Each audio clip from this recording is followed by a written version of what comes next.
चलिए भाई, एक्टिव तो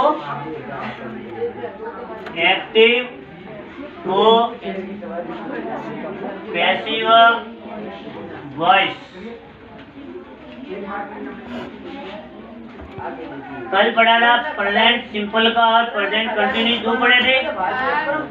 आज अपन पढ़ेंगे प्रेजेंट कंटिन्यूस का नेगेटिव, एक्टिव और ये क्या है, पैसिव।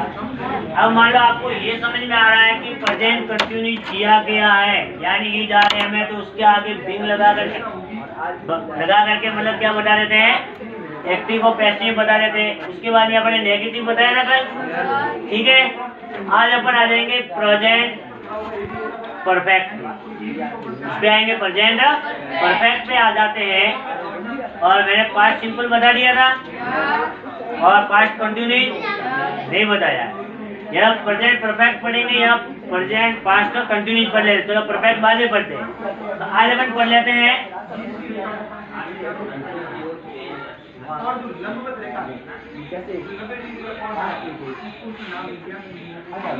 Past continuous. क्या पढ़ेंगे, पास्ट कंटिन्यूस पढ़ लेते हैं। यदि पास्ट कंटिन्यूस आ जाता है तो उसका पैसिव कैसे बदलेंगे। अब मैंने ये टेंस का नाम लिख रहा हूँ, लेकिन वहाँ आपको कोई टेंस का नाम लिखा हुआ मिलेगा नहीं। आपको तो उसे हेल्पिंग वर्ब से पहचान करनी है कि वास्तव में ये पास्ट कंटिन्यूस है कि नहीं है। अब पास्ट कंटिन्यूस इंग्लिश सेंटेंस है तो उसकी पहचान अपन किससे करेंगे भाई, हेल्पिंग वर्ब से करेंगे। वाज या वर आ गया तो समझना कि ये कौन सा है, पास्ट कंटिन्यूस है, पास्ट कंटिन्यूस। यानी आपको इसको समझना है, अच्छी तरह से देख लीजिए आप। तो जैसे क्या आ जाएगा, सब्जेक्ट प्लस हेल्पिंग वर्ब आ जाएगी, वाज या वेयर आ जाएगी, प्लस वर्ब की फर्स्ट फॉर्म और उसके साथ में क्या आता है, आईएनजी, और उसके बाद में क्या आ जाएगा, ऑब्जेक्ट आ जाता है। और उसका पैसिव में बदलेंगे, किससे बदलेंगे, पैसिव में बदलेंगे। तो क्या हो जाएगा, सब्जेक्ट को ऑब्जेक्ट, ऑब्जेक्ट को सब्जेक्ट में, तो यहाँ आ जाएगा ऑब्जेक्ट प्लस क्या आ जाएगा, वाज या वेयर। अब मैं आपको एक चीज और बता रहा हूँ, वाज या वर जो पैसिव में बदलेंगे वो है ऑब्जेक्ट के अनुसार लगेगा। वाज या वर किसके अनुसार लगेगा, ऑब्जेक्ट के अनुसार, न कि सब्जेक्ट के अनुसार। ऐसा नहीं सब्जेक्ट के अंदर वाज दिया गया है और ऑब्जेक्ट यहाँ ले आए और वो बहुवचन का है और अपन ने वाज का वाज लगाया तो आपका पैसिव वॉइस क्या हो जाएगा, गलत। तो उसके साथ वेयर आएगा।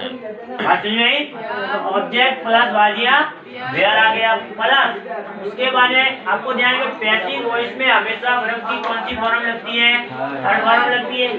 तो यहाँ क्या आ जाएगा, वर्ब की थर्ड फॉर्म, देखो बीट करी लिखा है, इसका वर्ब की क्या है, थर्ड फॉर्म है। और उसके बाद में आपको पता है किसका प्रयोग होगा, भाई का, और उसके बाद में आ जाएगा सब्जेक्ट। ठीक है, ये समझ लेना आप। लो हो गया।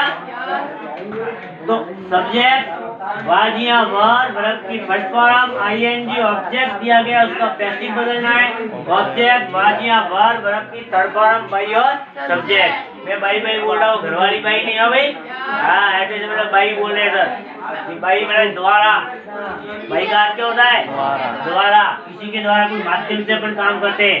आई write a letter by pen, I wrote a letter by pen, है पेन के द्वारा पत्र लिखा। ये I am writing a poem by pen, मैं एक कविता पेन के द्वारा लिख रहा हूँ। हुआ नहीं हुआ। तो किसी के माध्यम से जो कार्य कर रहे हैं उसका अर्थ होता है बाई, ये बी वाई, बाई का अर्थ होता है द्वारा। एक ये होता है बी यू वाई, इस बाई का अर्थ होता है खरीदना। अब देखो उच्चारण एक है लेकिन उसका अर्थ दोनों का क्या है, अलग है, मीनिंग भी अलग है। जैसे बी वाई और उसमें बी यू वाई।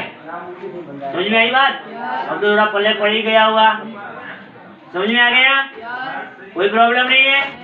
अब इसका ही नेगेटिव आ जाता है, क्या आ जाता है, नेगेटिव, यानी सब्जेक्ट प्लस वाज या वियर प्लस क्या आएगा, नॉट आएगा, प्लस क्या आएगा, वर्ब की फर्स्ट फॉर्म और उसके साथ क्या लग गया, आईएनजी, और क्या लग गया, ऑब्जेक्ट लग गया है। और इसका पैसिव वॉइस अपन बदलेंगे। लेकिन यहाँ अपन एक थोड़ी सी गलती कर दी है भाई, आप बोले नहीं है, या इसके साथ में एक वर्ड लगेगा बिंग। आप बोले क्यों नहीं भाई? ये क्या लगेगा? बिंग लगेगा। यदि इसके साथ है तो बिंग लगेगा। ये मैंने लिखा है नहीं है आपको। तो सब्जेक्ट वाज है तो इसके साथ बिंग लगेगा और वर्ब की थर्ड फॉर्म लगेगी। ठीक है, अब देखो यहाँ सब्जेक्ट वाज या वर नॉट प्लस वर्ब की फर्स्ट फॉर्म आईएनजी और ऑब्जेक्ट आ जाता है। तो यहाँ क्या आ जाएगा? ऑब्जेक्ट प्लस वाज या were plus not plus being आएगा और उसके बाद वर्ब के थर्ड फॉर्म भाई और क्या आ जाएगा? सब्जेक्ट आ जाएगा। ओके, समझ में आ गया? चलो, ये तो आपको समझ में आ गया तो बहुत बढ़िया है। अब इसका उदाहरण आप स्वयं आप मेरे को बता सकते हैं, बिल्कुल सरल है, कुछ ज़्यादा इतने टफ नहीं है। एग्जाम्पल जैसे ये लिख दिया, मैंने कहानी आपको बताई थी, she was not teaching me. She was not teaching me, वह मुझे नहीं पढ़ा रही है। इसका क्या है? ये एक्टिव है।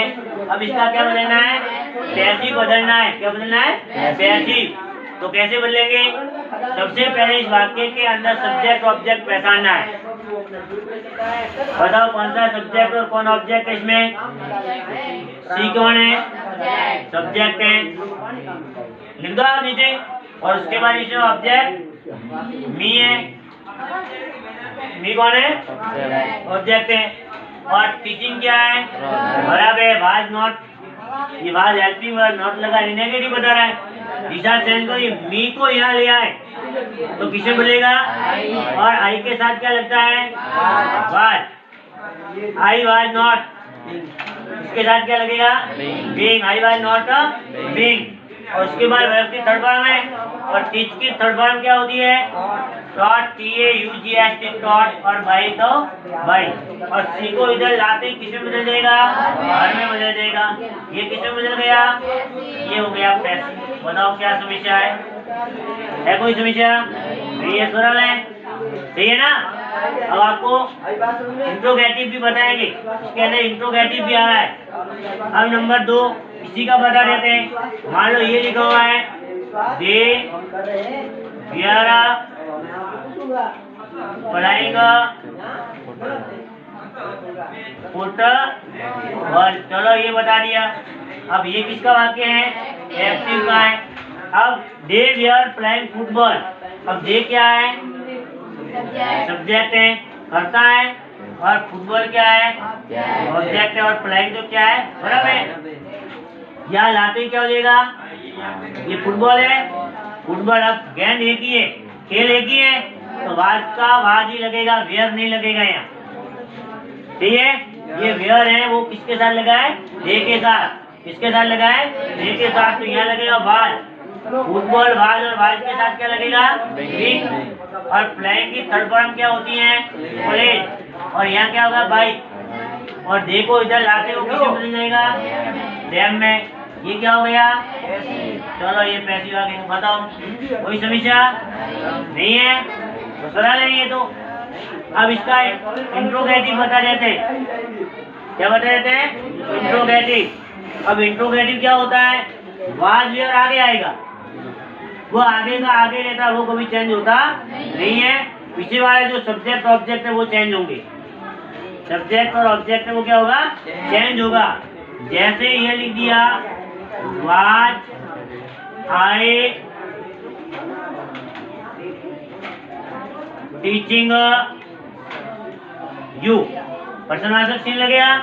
Was I teaching you.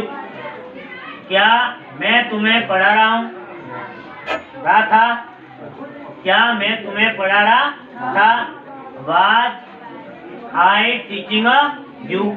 हो गया। अब अपन क्या करना है? ये क्या है? ऑब्जेक्ट है। ये क्या है? सब्जेक्ट है। और ये क्या है? वर्ब है। और ये तो हेल्पिंग वर्ब है। अब यदि इसमें दिया गया है उसका पैसिव बनाना है तो ये या का या रहेगा, कहीं चेंज करके जाना नहीं है। लेकिन आपको ध्यान है कि जब यहाँ अपन बदलेंगे पैसिव में यू यहाँ आ जाएगा, यू का तो यू रहेगा, तो यू यहाँ आते ही वाज है वो किस में बदल जाएगा, वियर में बदलेगा। Were you TAUGHT taught by I का क्या हो जाएगा, मी, क्या हो जाएगा, me. Where you taught by me, क्या तुम मेरे द्वारा क्या तुम मेरे द्वारा मुझे द्वारा पढ़ाए गए क्या पढ़ रहे थे, यू है ना, तो ये हो गया इसका ये, ठीक है। तो इसका एक रूल्स अलग बता देंगे, ये आपको बताया है, ठीक है। तो ये चीज आप करो अभी।